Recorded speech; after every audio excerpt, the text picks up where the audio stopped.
안녕하세요. 오늘도 사연살롱을 찾아주셔서 감사합니다. 중국집을 운영하는 40대 남자예요. 저는 어릴 때부터 짜장면을 좋아했어요. 그래서 중국집까지 차리게 되었고요. 예전엔 입학식이나 졸업식 같은 특별한 날이면 온 식구가 짜장면을 먹으러 중국집에 가곤 했잖아요. 저희 집은 사정이 있어서 입학식과 졸업식에도 가족들이 오지 못했어요. 그래서 저녁 때 집에 모여 낮에 먹지 못한 짜장면을 시켜 먹곤 했죠. 그때는 특별한 날에는 짜장면을 먹는 걸 공식처럼 생각했던 것 같아요.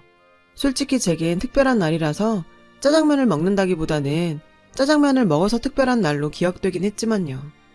어른이 되고는 짜장면을 먹을 때마다 어린 시절 기억이 나서 이젠 거꾸로 기분이 좋거나 우울할 때 짜장면을 먹고 있어요. 주변에서 물릴 때가 되지 않았냐고 농담처럼 말하곤 하죠. 하지만 제게 있어 짜장면은 요즘 말로 소울푸드와 같은 거라서 절대 그런 일은 없을 것 같아요. 이상하게 다른 음식은 한두 번 먹으면 질리는데 짜장면은 도통 질릴 생각을 안 내요. 저에게는 짜장면 하면 꼭 떠오르는 사람이 있어요. 이렇게 사연을 보내게 된 것도 그 얘기를 하고 싶었기 때문이고요. 저는 꽤 부유한 교육자 집안 막내 아들로 태어났어요. 초등학교 교장이셨던 할아버지와 중학교 교감이셨던 할머니, 그리고 제 부모님 역시 고등학교 교사로 재직하셨어요. 심지어 현재 형과 누나도 중학교에서 교편을 잡고 있고요. 부모님이 모두 교직에 몸을 담고 계셨던 탓에 저희 남매는 입학식을 비롯한 학교 행사에 아무도 오지 못하셨죠. 어렸을 때는 주변 친구들이 부럽고 부모님께 서운한 마음이 들어서 울기도 했는데 철이 들면서부터는 그런 상황을 자연스럽게 받아들이게 되더라고요. 숙명이다 하고 받아들인 거죠. 저는 집안 분위기와 다르게 어릴 때부터 공부하고는 영 친하지 않은 아이였어요. 책만 펼치면 잠이 오고 수학 문제를 풀면 머리에서 지진이 나는 그런 아이였죠. 어머니는 그런 저를 한심해 하셨어요. 너는 도대체 왜 이 모양이니? 네 형이랑 누나는 이런 건 그냥 한 번에 풀었는데 넌 어떻게 된 게 붙잡고 설명을 해줘도 이해를 못해. 늘 이렇게 형제들과 비교를 하셨죠. 저는 그러면 그럴수록 점점 자신감을 잃어갔어요. 시험을 보고 오면 형과 누나는 한두 개 틀린 것에 속상해하는데 저는 맞은 것보다 틀리는 게 더 많았더랬죠. 그럴 때마다 발군의 실력을 발휘해 부모님 몰래 점수를 조작했어요. 하지만 현재 교사였던 부모님이 쉽게 속을 리 없었죠. 조작된 시험지는 들키기 일쑤였고 결국 매만 부른 셈이었어요. 도대체 넌 할 줄 아는 게 뭐니? 커서 뭐가 되려고 그러니? 할 줄 아는 거야 많지. 축구도 잘하고 농구도 잘하고. 아, 점심도 우리 반에서 맨날 1등으로 먹고.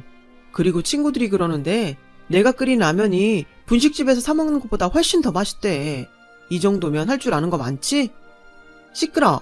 쓸데없는 거 말고 공부를 잘하라고. 공부 못하면 말짱 꽝이라고.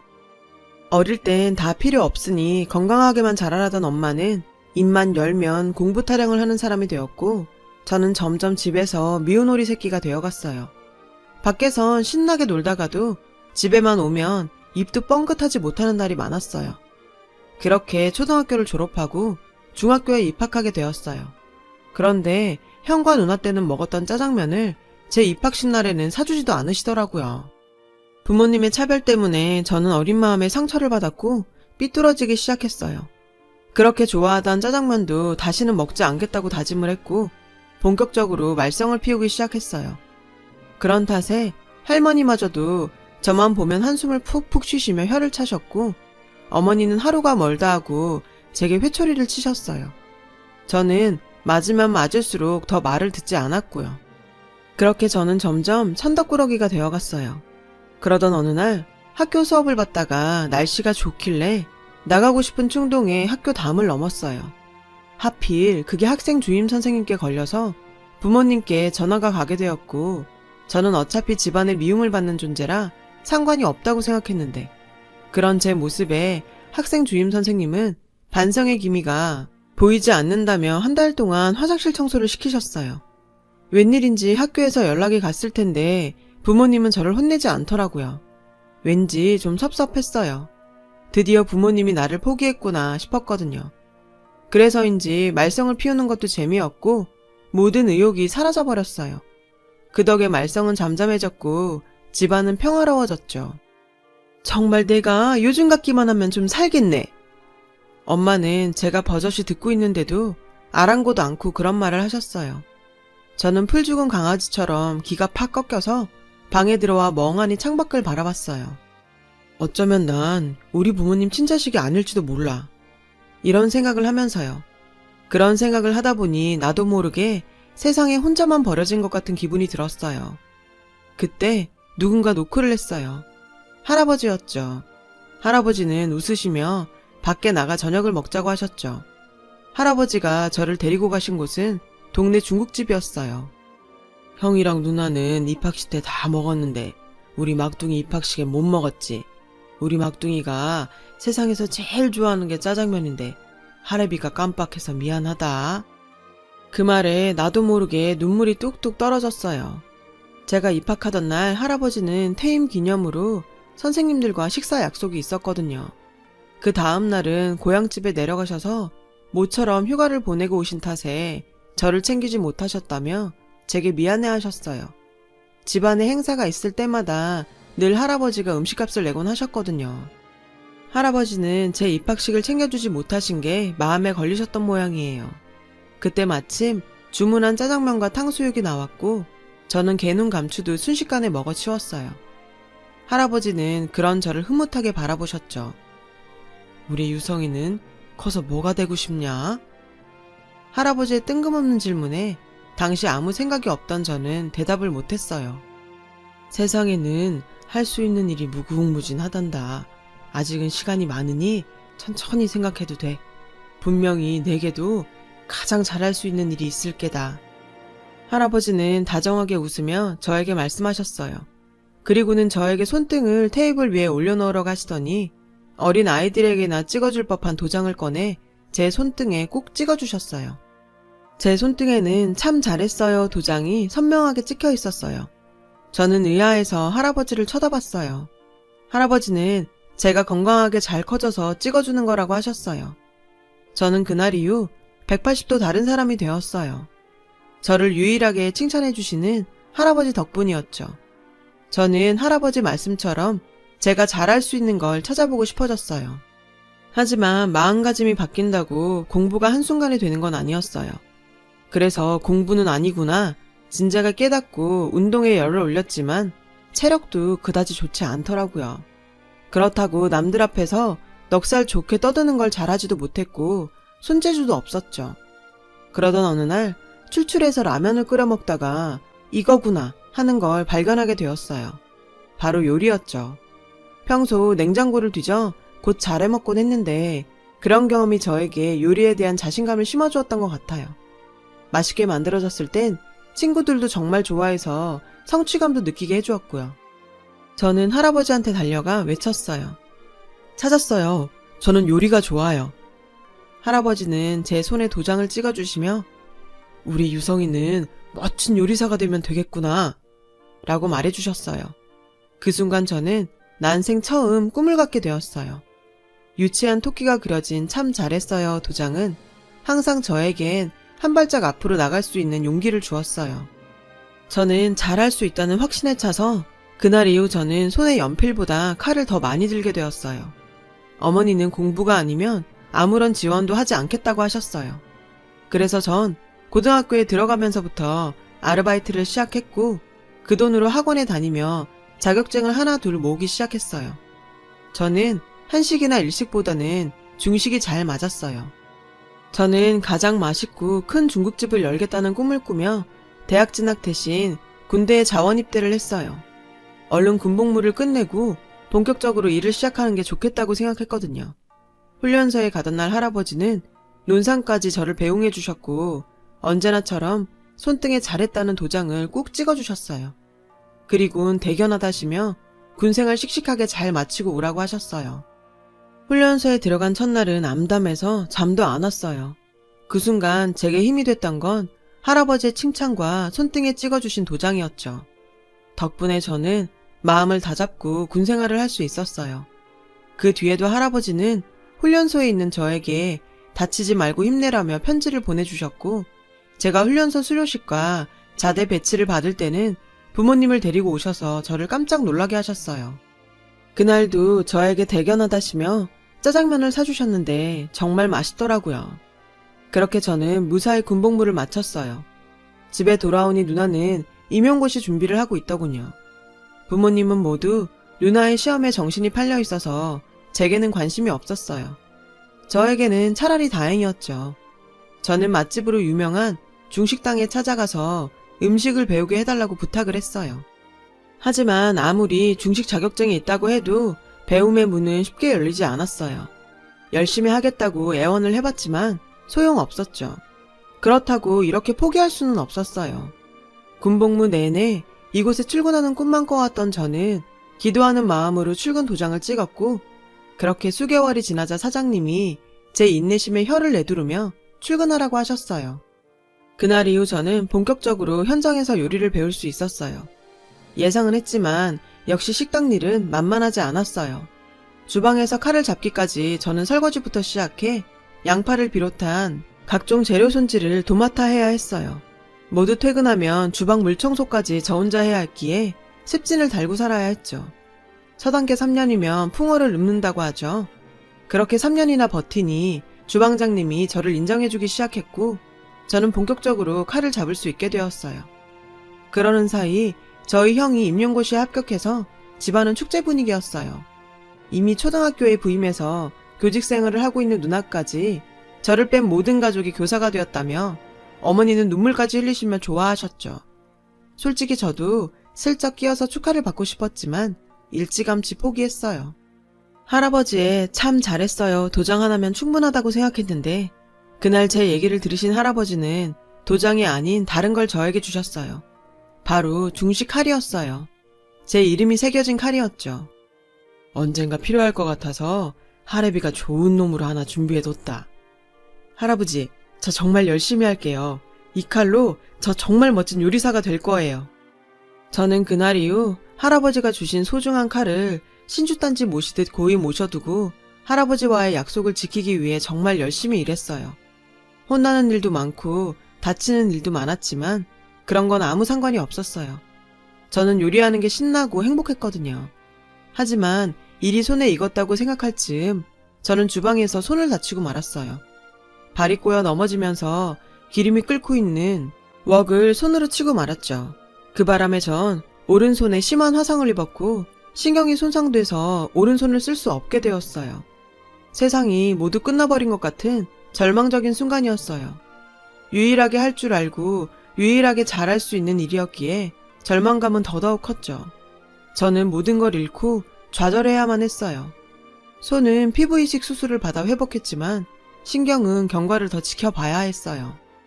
회복이 된다는 확신도 없이 재활치료를 받는 상황이 견딜 수 없을 만큼 화가 났어요. 퇴원 후 가족들의 무관심 속에 저는 제 방에 버려진 기분으로 먹지도 않고 침대에만 누워 지냈어요.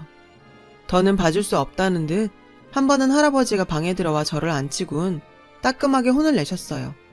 해보지도 않고 포기부터 하면 뭘 할 수 있냐면서요. 저는 울면서 말했어요. 할 줄 아는 게 요리 하나뿐인데 손이 이러니 저는 앞으로 어떻게 살아요. 전 이제 아무런 희망이 없어요. 못난 놈, 제대로 부딪혀보지도 않고 포기하면서 무슨 희망 타령이야. 네 말대로 할 줄 아는 게 그것뿐이라면 더 안간힘을 써봐야지. 죽이 되든 밥이 되든 한번 시작했으면 끝은 봐야 할 거 아니냐. 내 의지가 고작 이 정도밖에 안 됐던 거야. 할아버지는 아무런 말도 하지 못하는 저를 무섭게 쏘아붙이고는 방에서 나가셨어요. 늘 제게 칭찬을 해주셨던 할아버지의 차가운 말에 저는 가슴에 칼이 찔린 듯 따갑고 쓰렸어요. 이제는 할아버지마저 나를 포기했구나 싶은 마음에 이렇게 살아서 뭐하지 하는 나쁜 생각을 매일 하고 있던 어느 날 저는 우연히 어머니와 할머니의 대화를 듣게 되었어요. 아버지 저러다 돌아가시면 어떡해? 어머니는 울기 시작했고 할머니는 그런 어머니 등을 쓸어주시며 목이 메어 차마 말을 잇지 못하셨어요. 전 할아버지한테 안 좋은 일이 생긴 걸 직감할 수 있었죠. 어머니가 방을 나선 뒤 저는 할머니께 가서 무슨 일이 있냐고 물었어요. 할머니는 잠시 머뭇거리셨어요. 그리고는 힘겹게 말을 이어가셨죠. 한 달 전 할아버지가 움직일 때마다 자꾸 숨이 차다고 하셔서 함께 병원에 가셨었다고요. 그때 검사를 했는데 특발성 폐섬유증이란 진단을 받았다고 말씀해 주셨어요. 지금은 많이 힘들어지셔서 중환자실에 계신다고요. 생소한 병명이라 검색을 해봤어요. 비록 할아버지께서 연세는 있으시지만 건강하신 편이니 힘들더라도 치료가 가능할 거라고 생각했는데 검색 결과를 보니 그런 희망은 사라져버렸어요. 치료제도 없고 예후도 좋지 않은 폐가 딱딱하게 변형되는 병이라는 사실에 저는 절망하고 말았죠. 다음날 저는 기도하는 마음으로 오른손 재활치료에 들어갔어요. 제 손이 예전처럼 돌아오면 할아버지도 다시 건강해지실 거란 최면을 걸며 죽을 힘을 다해 재활에 전념했어요. 지금껏 안 될 것 같은 일엔 크게 미련을 두지 않고 살아왔지만 이번만큼은 그럴 수 없었어요. 간절한 마음으로 악착같이 재활에 전념했더니 영원히 움직이지 않을 것 같던 손이 조금씩 움직이기 시작했어요. 신기하더군요. 기적을 경험한 기분으로 저는 그 길로 할아버지가 입원해 계신 병원으로 달려갔어요. 중환자실 보호자 대기실에서 4시간을 기다리자 할머니가 오셨어요. 저는 할머니와 함께 할아버지 면회를 할 수 있었어요. 중환자실에 들어가자 각종 기계에 달린 전선을 가슴에 달고 있는 할아버지가 보였어요. 저는 할아버지 손을 잡고 생각했어요. 오늘 처음으로 손이 움직였어요. 할아버지 말씀대로 포기하지 않고 노력하니까 정말 움직였어요. 그러니까 할아버지도 포기하지 말고 빨리 일어나세요. 일어나셔서 이번에도 잘했다고 제 손등에 도장 찍어주세요. 참으려고 했지만 주책 없이 눈물이 흘러내렸고 할머니는 제 어깨를 토닥이시며 눈물을 훔치셨어요. 여보, 우리 유성이가 할아버지 보러 왔어요. 당신이 그렇게 예뻐하는 우리 손자 보시려면 얼른 일어나세요. 할머니는 목이 메어서 다음 말을 잊지 못하셨어요. 저는 할머니와 집에 돌아온 뒤에도 쉬지 않고 재활훈련을 했어요. 어쩌면 시간이 얼마 없을지 모른다는 생각에 조바심이 나서 하루라도 빨리 손을 쓸 수 있게 되길 바랬어요. 하지만 저의 마음과 달리 재활은 그렇게 간단한 게 아니었어요. 오히려 너무 무리하면 안 된다고 선생님이 저를 말리시더라고요. 하지만 저는 절박했기에 말리는 선생님 앞에서 눈물을 보였어요. 선생님은 제 사정을 들으시곤 위로해 주셨어요. 그 재활 선생님이 바로 현재 제 아내예요. 아내는 당시 제가 할아버지를 생각하는 마음이 인상 깊어 제 고백을 받아주었다고 하더군요. 재활은 생각보다 더뎠고 그렇게 2달 뒤 할아버지는 먼 길 떠날 준비를 하셨어요. 그 사이 몇 번 고비가 찾아왔고 담당 선생님은 가족들에게 마음의 준비를 하라고 하셨어요. 할아버지의 임종을 앞두고 할머니와 저는 할아버지의 물건을 정리했어요. 제 손등에 찍어주시던 참 잘했어요 도장도 있었어요. 할머니는 도장을 보시고는 미소를 지으셨죠. 그 도장은 네 할아버지가 처음 담임을 맡던 날 샀던 거란다. 그걸 사고 애들 공책에 찍어줄 생각에 얼마나 좋아하던지. 그 도장을 여태 가지고 계셨구나. 그날 밤 저희 가족은 병원에서 걸려온 전화를 받고 병원으로 달려갔어요. 할아버지는 곤히 잠든 얼굴이셨어요. 모두들 숙연한 분위기에서 할아버지와 마지막 인사를 나누었어요. 할머니는 오열을 하시다 아버지와 어머니의 부축을 받고 병실 밖으로 나가셨고 형과 누나도 침통한 얼굴로 자리를 지켰어요. 저는 슬쩍 챙겨온 할아버지의 도장을 꺼냈어요. 그리고는 할아버지 손등에 도장을 꾹 찍어드렸어요. 손등이 너무 야위어서 글씨가 선명하게 찍히지 않았죠. 할아버지의 손을 잡고 차마 떨어지지 않는 입을 애써 떼며 이렇게 말했어요. 할아버지, 감사합니다. 할아버지한테 받은 게 너무 많은데 저는 제대로 된 모습 한번 보여드린 적이 없어요. 할아버지 말씀대로 포기하지 않고 끝까지 노력할게요. 안녕히 가세요. 그날 밤 저희 가족은 너나 할 것 없이 할아버지와의 이별로 슬픔에 찬 밤을 보내며 빈소를 꾸렸어요. 발인을 마치고 돌아오는 길에 저는 깜박 잠이 들었어요. 그리고 할아버지 꿈을 꿨어요. 꿈속의 할아버지는 언제나처럼 인자한 미소로 제가 손등에 찍어드린 도장을 보고 계셨고 울고 있는 저에게 다가와 이렇게 말씀하셨어요. 울지 마라. 우리 막둥이 덕분에 할애비는 기쁘게 갈 수 있어 고맙다. 그리고 잊지 말거라. 하고자 하는 마음이 있다면 세상에 두려울 게 없으니 겁먹지 말고 살아라. 사랑한다. 언젠가 누나가 그러더라고요. 그날 제가 잠결에 울더라고요. 하도 서럽게 울길래 깨워야 하나 망설였대요. 제가 할아버지의 꿈을 꿨다고 말했더니 누나가 그러더군요. 할아버지는 마지막까지 너만 그렇게 챙기고 가시는구나. 사실 그동안 오빠랑 나는 할아버지가 너만 편애하셔서 솔직히 부러웠어. 누나의 말에 저는 놀랄 수밖에 없었어요. 부러웠다니.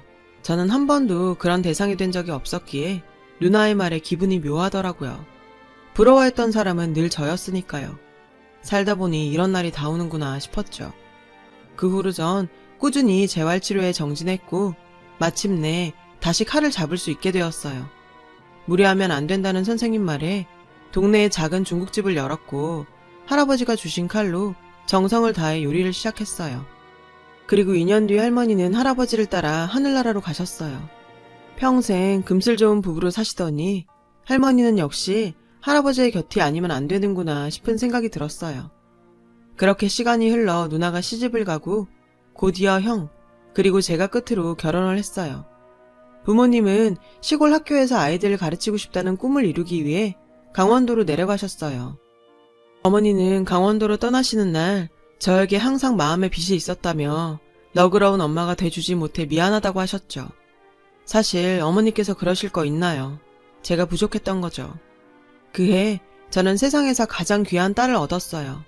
그것만으로도 참 감사한 일인데 제 가게가 동네 맛집으로 소문이 나서 찾아주는 손님도 많고 덕분에 하루하루 행복을 느끼며 살고 있어요. 요즘 아내는 딸아이 한글 공부에 한창 열을 올리고 있어요. 어제는 딸아이가 가게로 와서 손등에 찍힌 참 잘했어요 도장을 저에게 보여주더군요. 기분이 묘했어요. 도장 하나에 세상을 다 가진 듯 좋아하는 딸아이의 얼굴을 보니 하늘에 계신 할아버지가 더 보고 싶더라고요. 할아버지 말씀대로 저는 요리라는 무기를 가지고 세상과 맞서게 되었고 한 가정에 어엿한 가장이 되었잖아요. 이게 다 할아버지의 믿음과 그걸 표현하신 칭찬 도장의 힘이 아니었나 생각해요. 철없이 방황하던 저를 잡아주었으니까요. 칭찬은 고래도 춤추게 한다고 하죠. 제 경험만 봐도 맞는 말인 것 같아요. 칭찬은 한 사람의 인생을 바꾸어 놓을 만큼 대단한 힘을 가지고 있으니까요. 그래서 저 또한 할아버지께 받은 그 칭찬의 힘을 제 아이에게 나누어 주려고 해요. 마치 할아버지의 유산처럼 말이죠. 누군가 부족해 보이고 못마땅하더라도 한 번 더 칭찬해 주시는 건 어떨까요? 그 한마디에 그 사람은 용기를 얻을 테니까요. 지금까지 제 사연을 들어주셔서 감사드려요. 여러분, 사연 댓글에 응원과 현명한 조언 부탁드려요. 좋아요와 구독은 저에게 큰 힘이 됩니다. 오늘도 좋은 일 가득하세요.